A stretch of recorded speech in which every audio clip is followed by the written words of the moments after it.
Purchase और running business of Bhola textile. मान लीजिए हम भोला टेक्सटाइल का बिजनेस खरीद रहे हैं 10 लाख रुपए में, परचेज कर रहे हैं। एक रनिंग बिजनेस जब आप परचेज करिएगा तो आपको उसमें क्या क्या मिलेगा बताइए? बोलिए। उसमें एसेट्स भी मिलेगा और लायबिलिटीज भी मिलेगा। अच्छा, कई बार आप फायदे में भी रहेंगे, कई बार नुकसान में भी रहेंगे। तो जब जब आप फायदे में रहिएगा तो क्या करेंगे? जब जब हम फायदे में होंगे तब क्या करेंगे? फायदा कैसे होगा, नुकसान कैसे होगा, ये बात समझना है। देखिए कैसे। जब हम भोला टेक्सटाइल से दुकान खरीदे तो उससे पूछे कि बताइए 10 लाख रुपए में आप हमको दीजिएगा क्या क्या? तो बोला डेटर देंगे आपको 1 लाख रुपए का। मतलब बोल रहा है कि आज से दुकान आपका, और जिसको हम उधार माल बेचे हैं उससे पैसा आप वसूलिएगा, हम नहीं वसूलेंगे। अब चलिए ठीक है। और क्या दे रहे हैं? बोला स्टॉक देंगे आपको 4 लाख का। मतलब दुकान में जो रखा हुआ स्टॉक है वो सारा हमको दे रहा है। हम बोले और? हाँ, बोल रहा है फर्नीचर आपको दे रहे हैं आपको 3 लाख। हम बोले और? सुनिए तो, हम मांग रहा है कितना? 10। हम बोले मांग रहे हैं आप 10, सामान दे रहे हैं 4 3 7 1 8, बाकी का और बोला गुडविल। ऐसे समझना है।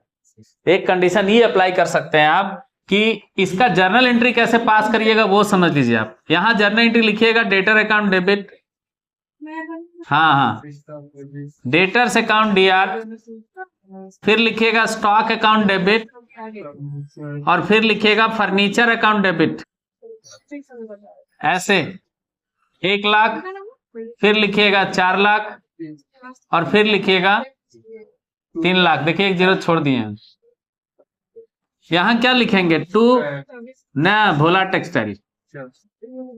भोला टेक्सटाइल कितना? 10 लाख। तो जर्नल एंट्री का तो नियम है दोनों तरफ का जोड़ इक्वल होना चाहिए। तब यहाँ आप गुडविल लिख लीजिए। गुडविल अकाउंट डीआर कितना? 2 लाख। ठीक है जी, 2 लाख लिख लिए। यहाँ बैलेंसिंग फिगर थोड़ा दर्शा दीजिएगा। इस तरीके का क्वेश्चन आएगा। अच्छा, कंडीशन कहीं कहीं बदल जाएगा, बात करिएगा बाद में, पहले देख लीजिए कंडीशन क्या बदलेगा। ये समझ में आ गया ना? ये वाला ये सबको समझ में आ गया? ए अंजलि इधर ध्यान दीजिए। कंडीशन बदल रहा है। इस बार फिर भोला टेक्सटाइल का दुकान हम खरीदने गए, और इस बार भोला टेक्सटाइल का जब दुकान खरीदने के लिए हम गए तो बोला कि 10 लाख रुपए आपसे लेंगे, लेकिन सामान आपको हम देंगे डेटर 1 लाख का, स्टॉक 4 लाख का, फर्नीचर 3 लाख का, और लाइबिलिटीज भी लिख सकते हैं। अभी उतना उलझाएंगे तो कंफ्यूज हो जाएगा बच्चा। और दुकान में मशीन कुछ रखा हुआ है, कंप्यूटर वगैरह, तो वो अभी दे रहा है 6 लाख रुपए का।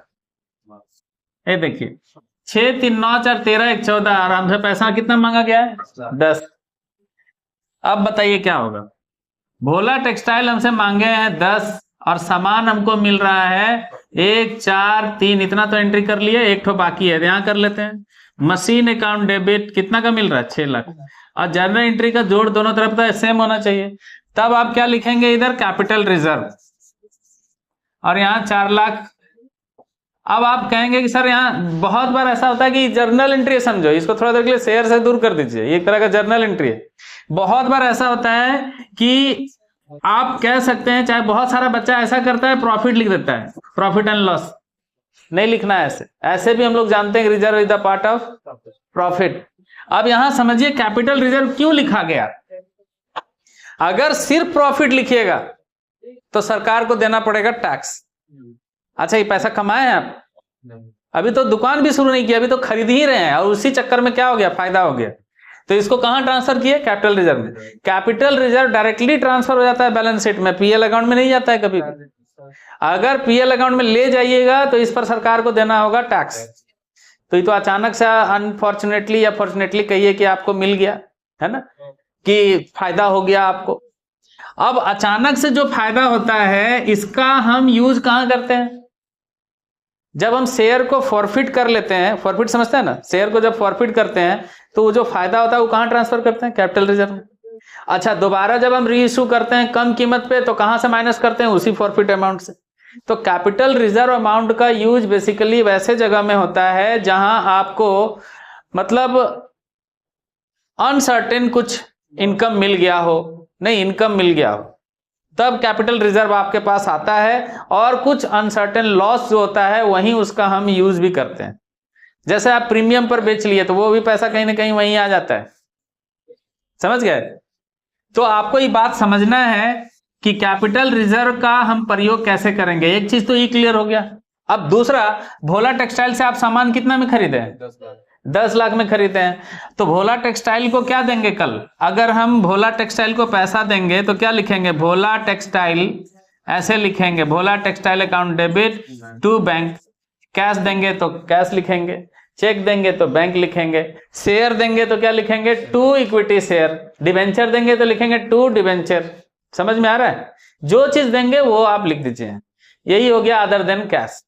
कई बार होता क्या है कि हम कैश के अलावे भी कोई चीज दे करके कोई सामान खरीद लेते हैं। यहां हम देंगे इक्विटी शेयर तो इक्विटी शेयर लिखेंगे ऐसे इक्विटी शेयर। अब इक्विटी शेयर क्योंकि मेरा डिवाइड किया हुआ रहता है छोटे छोटे टुकड़ों में, तो ऐसा भी हो सकता है कि अगर 10 लाख रुपया हमसे ही पा रहे हैं और मेरा एक शेयर का दाम कितना है? 100 रुपया, और हमको देना कितना है? 10 लाख। तो आप बताइए इनको 10 लाख रुपए में कितना जीरो यहां लगा हुआ है? 10 लाख। तो 2 जीरो से 2 जीरो के 10,000 शेयर देंगे। अदर देन कैसे है ये? अब आपका क्वेश्चन नंबर जो 26 है वो हम समझाएंगे। बेसिक समझ गए?